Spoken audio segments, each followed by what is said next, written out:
Hello Forerunner Conflict, this is Mythonian, and today I'm going to be talking about the Rules of Engagement, the large, scary-looking document that describes the inner workings of our wars.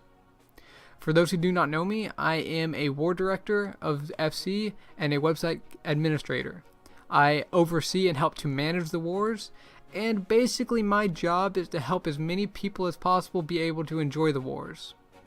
And as I said earlier today, I'm talking about the rules of engagement. As the Empire and the Brotherhood fight each other for control, the rules of engagement are what we use to manage and guide the wars.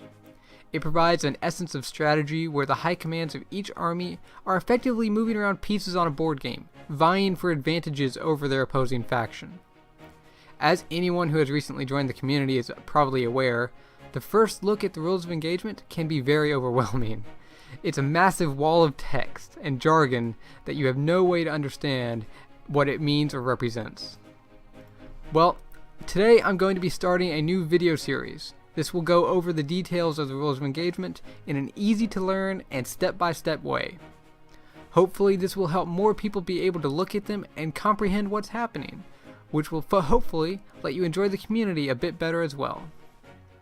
And this might even be a good resource for the Field Marshal and their high command to refresh their knowledge and help them think up strategies. So if you ever plan on getting into high command, learning the rules of engagement will help you a lot if you ever get there. So as I said earlier, this will be a series as in multiple videos. This first one is merely an introduction about it, as well as a quick overview. So let's take a brief look at the structure of the rules of engagement. Near the top is a table of contents. It's meant for your convenience. Use it to skip to a specific section if you were looking for something, or if you needed to double check a rule. Always good to double check things before you finalize any attack plans or anything along those lines. Right after that, we go into the first article. As you can see, the document is separated into articles based on different aspects of strategic planning and things like that. So the first one is preparing for war. This all happens basically before you even see the document. Each faction mobilizes, get their money and things like that, and they prepare for the first week of the war. Nothing very complicated happens here. This is all very simple for the first article. It's Article 2 where everything complicated happens. Everything hard is grouped into Article 2. Within Article 2 there are 7 chapters, 7 different sections within Article 2 that contain a huge variety of information. This is where everything involved with moving, attacking, battle results, capital battles, everything like that happens.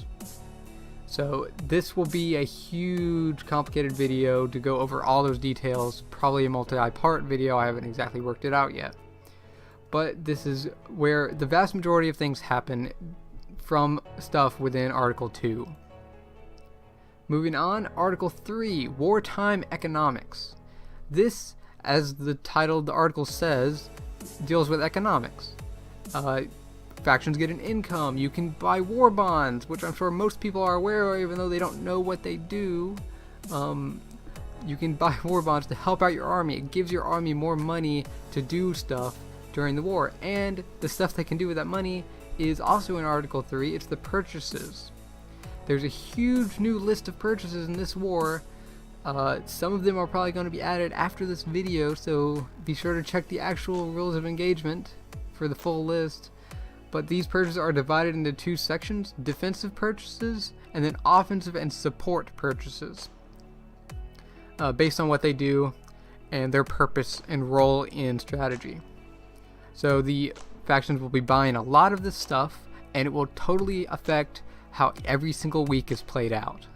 These purchases are a big thing and heavily affect how the stuff within Article 2 works out. Moving on to the last article, yeah, we're basically almost done with the articles. There's conduct and procedures. Now, most of this stuff does not influence the field marshals much, especially not for strategic planning. They do that stuff usually from Articles 2 and 3. But Article 4 deals with how battle nights themselves work out. How you guys get invited to games, what happens in a game if you have lag. During the first 3 minutes you can end it. You need to know these rules if you're going to be, especially if you're leading a squad. If you're leading a squad, you have to know Article 4, especially the first 2 sections within Article 4.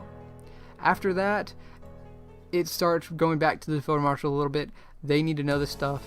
It deals with unit participation limits and battle forfeiting, which hopefully never has to happen. This has only come into play, and this was only created from very extraneous circumstances, which sucked. But hopefully this never happens. Hopefully this never needs to happen, but we have it there just in case. Okay, so that is all 4 articles of the Rules of Engagement. So that's pretty much the structure of it. It's just divided into 4 articles, each one based on different aspects of how the war happens. And we will go into further detail about each in separate videos. So that's basically the end of this. This was a very short video, I know, but just an introduction to the series. So hopefully you guys are able to take a look at the Rules of Engagement with a fresh look, and hopefully can understand it a little bit, at least after the series, maybe not until then. But if you do, hopefully you will enjoy it. So as always, this has been Mythonian, and thank you guys for watching.